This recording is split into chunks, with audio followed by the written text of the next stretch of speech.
2002's Superman Shadow of Apokolips for the Sony PlayStation 2 had an unenviable task facing it at release. It was the first Superman game to be released after the abysmal Superman 64 and was based on the same animated series as that travesty. All of this meant that Shadow of Apokolips faced an uphill battle, whether it was a good game or not. The question is, then, whether it was actually a good game overshadowed by the failure that came before, or whether it further tarnished the Man of Steel.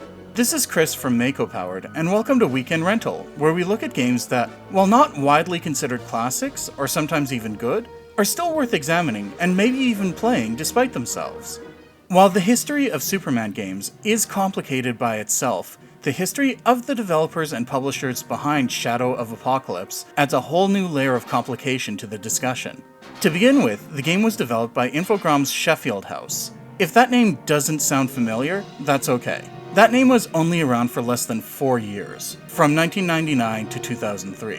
Why is that, you might ask? Because in the late 90s and early 2000s, video game publisher Infogrames basically pioneered the business model EA would perfect in the mid to late 2000s. In other words, they bought up a bunch of independent studios, made them pump out quick and dirty games, and then shuttered them when they didn't live up to impossible expectations. From 1996 to 2001, they would buy studios such as Ocean of Jurassic Park and RoboCop fame, or infamy, your call, DMA Design, you know, the studio that would become Rockstar North, Accolade, most famous for the Hardball, Bubsy, and Star Control games, Gremlin Interactive, who we'll get to in a moment, GT Interactive, the publishers of Duke Nukem 3D, and, in 2001, Hasbro Interactive, which happened to come with a small bonus: Atari.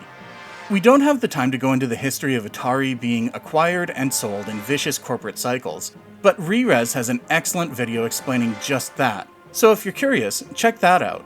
The important thing here is that Infogrames owned the Atari name at that point, and used it in the early 2000s to publish games like Godzilla Destroy All Monsters Melee, Transformers, and Superman Shadow of Apokolips. Okay, so Shadow of Apokolips was published by Infogrames Atari, but developed by Infogrames Sheffield House, which no one's heard of. Except they have. See, Infogrames Sheffield House was Gremlin Interactive, which has a much longer history.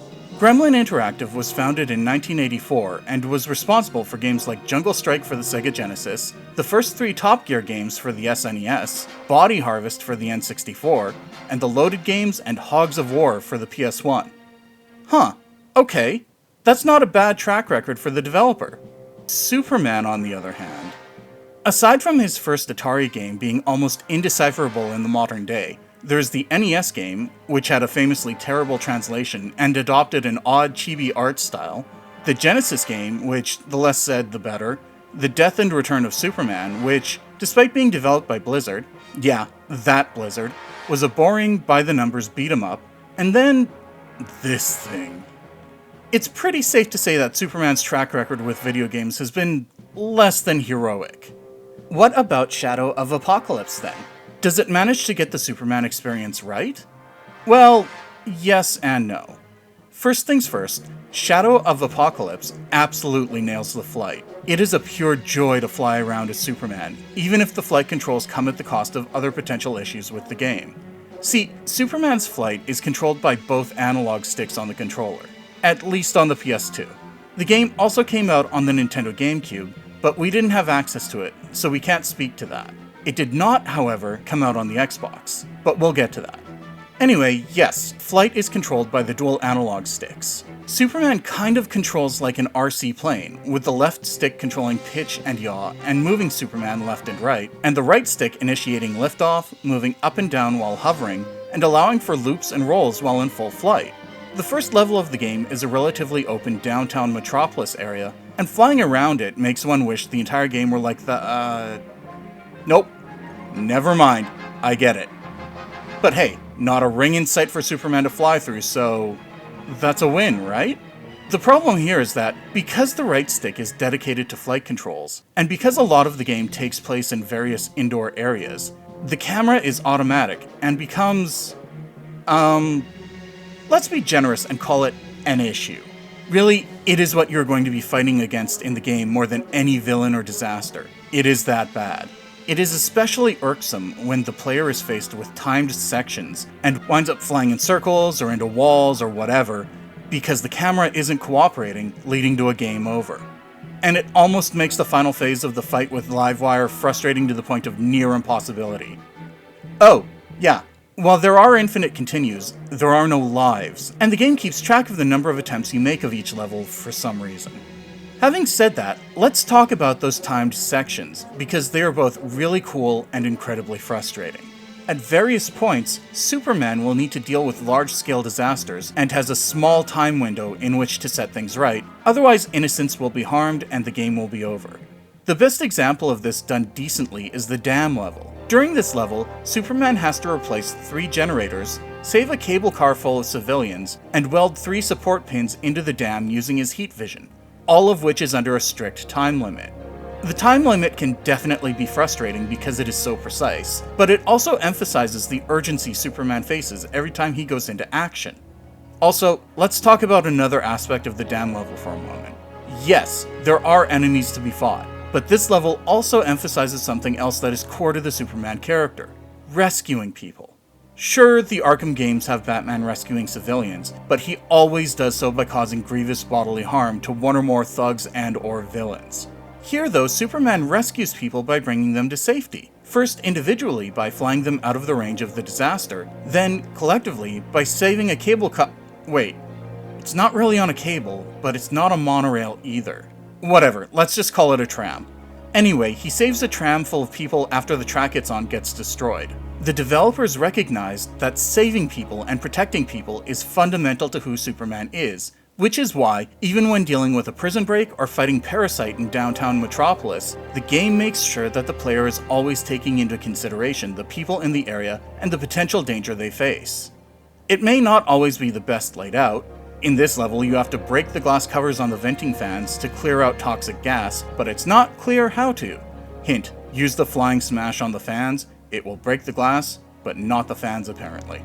But the concern for others is always part of the game. So, in that regard, the developers get Superman 100% right. Although I'm pretty certain that Superman whipping escaped inmates across a prison yard into small cells is going to cause Batman levels of physical damage, but the game doesn't address that, so... Still, it's good that they get that fundamental principle of Superman down, because there are others that are not as well represented. Shadow of Apokolips upholds the unfortunate tradition of Superman video games giving Superman a life bar and a power gauge. Now, I'm okay with Superman taking damage, especially the animated series version where they intentionally weakened him slightly in order to heighten the drama and make him less all-powerful. Fine, makes sense. Here though, as with the Superman NES game, Superman is vulnerable to bullets? I mean, they could have explained it by saying that he's facing apocalyptic weaponry, which has more impact, but they don't. They don't even go the whole kryptonite bullets route. Instead, it's just, Superman can die if he gets shot enough. They did compensate for this by making his life bar regenerate, but this is not a Halo-style regeneration. It is slow. The other problem with this setup is the lack of clarity on what can and cannot hurt Superman. For example, when trying to keep the portal generator from hitting meltdown, Superman can be hurt by the falling boulders from the ceiling, so I just assumed the fire would also do damage. Nope. I discovered after a few attempts that, unless you're carrying the coolant needed to prevent the meltdown, fire is not a concern, and Superman can run or fly right through. Also, in the level where the player infiltrates LexCorp as Clark Kent, for some reason, the laser barrier straight out of Metal Gear Solid can and will hurt you. Combine that with the knockback from those same barriers, and I actually got a few game overs just by being bounced from one laser barrier to the other and back again. Oh, and the combat? That kinda feels lifted straight from Superman 64. At least the basic punching at any rate. The punches swing wildly, and don't seem to have appropriate impact for someone who can punch planets out of orbit. As well, it's difficult to make sure they hit their mark. There is a lock-on system, but it's not great. It's really finicky, and there's not really any way to change who you're locked onto without just letting go of the button, changing direction, and pressing it again. Okay, it might not be as bad as Superman 64, but it could also definitely be better. The same can be said for picking up items, whether for combat purposes or to carry them. While not overly sensitive, Superman does still need to be within a certain position to be able to lift items, which can be a real problem when combined with those strict time limits mentioned earlier. What takes the sting out of this is the fact that Superman has not just heat vision and super breath, but slam attacks, which affect all enemies within its radius. While these slam attacks do drain your power gauge, they are significantly more effective than the standard punch, and the power gauge refills much faster than the life bar. For this playthrough, I wound up using a combination of the flying smash and ground slam attacks almost exclusively. Seriously, rank and file enemies, bosses, it doesn't matter. Those two slams will take them all down. Speaking of the bosses, the way the game approaches them is both interesting, but also a missed opportunity. Oh, also, spoiler alert. It's interesting because structurally speaking, the game takes an approach more akin to a TV show or movie than a video game. The big bad guys Superman has to fight are not interspersed throughout the game experience. Instead, there's a rising action curve more akin to traditional narrative than Eggenfeldt-Nelson's model for video games. What this means is that Superman disrupts the villain's plans, makes his way through the enemy forces, and then confronts not one, but 4 major villains in quick succession. The game even goes for a bookending effect, opening with a fight against Metallo and ending with a climactic rematch against him in a car factory. It's both refreshing and slightly jarring to see a game take a different approach like this. The disappointment comes in the form of who these bosses are, or rather aren't. For a game dropping the name Apokolips in its title, it's unfortunate that you do not get to face off against Darkseid whatsoever. He's in the game, but only in cutscenes. Same deal with Lex Luthor. In fact, the entire plot revolves around Luthor and Darkseid scheming to bring apocalyptic tech to Earth, but neither villain faces a climactic confrontation with the Man of Steel and the player. Instead, Superman faces Canto Blight, Darkseid's, what do we want to call him, agent provocateur? And sends him back to Apokolips, after which he fights Livewire, Parasite, and Metallo in quick succession. No Calabac, no Furies, no granny goodness. Here's the thing though, these boss fights, while some might be frustrating, I'm looking at you Livewire, do a good job of representing the characters. Livewire's electricity is powerful enough to make sure that Superman, and therefore the player, fights at distance. Sure, the final portion of the fight against her, where Superman has to use his heat vision to melt 7 fire extinguisher interlocks while she is firing electric bolts at him, is ridiculously hard, but that's as much because the camera and the lock-on system are actively fighting against the player as much as Livewire is. The fight with Parasite also emphasizes the villain's character. Superman has to use hit-and-run tactics, because getting too close to Parasite allows him to drain Superman's strength, or life bar as the case may be. Finally, the Metallo fight, which, while a nice bookend as mentioned, does get just a little tedious. It should be mentioned that it is nice that a character specific to the animated series, like Livewire, is given a prominent role though. On that note, another nice touch is that almost all of the actors from the animated series reprised their roles here. Tim Daly is back as Clark Kent and Superman, even as George Newbern was voicing the character on Justice League at the time. Dana Delaney is here as Lois Lane, as is Clancy Brown as Lex Luthor. They even got most of the big guest names back. Michael York as Canto, Lori Petty as Livewire, even Malcolm McDowell as Metallo. The only actors who didn't reprise their roles were Michael Ironside as Darkseid, and Brian James as Parasite. With Brian James, it's kind of understandable why he didn't come back for his role. He couldn't. He had sadly passed away of a heart attack in 1999. Huh, did you know that Joanna Cassidy, the actor who played Zora in Blade Runner, voiced Maggie Sawyer in both the animated series and this game? Considering Brian James was the replicant Kowalski, I'm starting to suspect that Andrea Romano might be a Blade Runner fan. Anyway, the one absence I don't have an explanation for is Michael Ironside, who did not return for Darkseid despite doing so for Justice League Unlimited. I guess he just wasn't available at that point.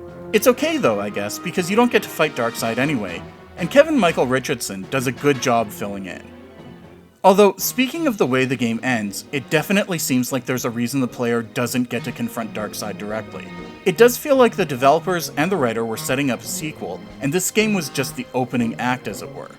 Unfortunately, we'll never know, because a sequel never happened. It's also not like the game's writer could be easily questioned about it. There is no actual writing credit given.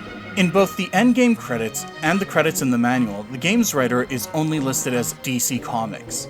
IMDb has the writer listed as Alan Coltman, who appears to have worked on the scenarios for a few different games, but it also lists Jerry Siegel and Joe Shuster as writers for the game too, so there's that. Either way, the writing is definitely on point, and makes the player feel like they're playing through an episode of the animated series. Okay, the writing and voice acting are on point, the flight is fantastic, the fighting is okay. It seems like a decent Superman game, so why was it only ported to the GameCube and not the Xbox? Because Infogrames signed a deal with Microsoft to produce an exclusive Superman title for the Xbox titled Superman the Man of Steel, developed by Circus Freak. Classy name for a studio, guys. This game, well, as with Atari, Rerez has a really good video on it, and it's telling that it's in the Just Bad playlist. Superman Shadow of Apokolips, despite its flaws, delivers on the promises that Superman 64 made, but disastrously failed to deliver. It offers a decent, if relatively brief, experience that does a good enough job of making the player feel like Superman, including the moral imperative to save those around him. While maybe not the definitive Superman game people were, and still are clamoring for, it was the best Superman game to that point, and arguably to this day, depending on your perspective. Either way, it does enough right that it makes for a good weekend rental.